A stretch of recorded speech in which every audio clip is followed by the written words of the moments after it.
தமிழகத்தில் நடைபெறவுள்ள சட்டமன்ற தேர்தலில் 10 முதல் 15 பாஜக எம்எல்ஏக்களை சட்டமன்றத்துக்கு அனுப்ப வேண்டும் என்பதில் பாஜக தேசிய தலைமை உறுதியாக உள்ளது.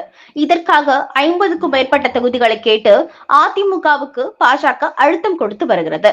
இது மட்டுமின்றி வருகிற தேர்தலை பயன்படுத்தி கட்சியை வளர்க்க திட்டமிட்டுள்ள பாஜக தேசிய தலைமை அதிமுக கோட்டையான கொங்கு மண்டலத்தை குறிவைத்து காய் நகர்த்தி வருகிறது.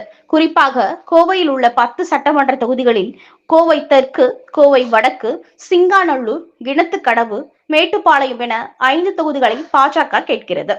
இவற்றில் வானதி சீனிவாசன், அண்ணாமலை, எல் முருகன் என கட்சியின் முக்கிய வேட்பாளர்களை களம் இறங்கவும் திட்டமிட்டுள்ளது.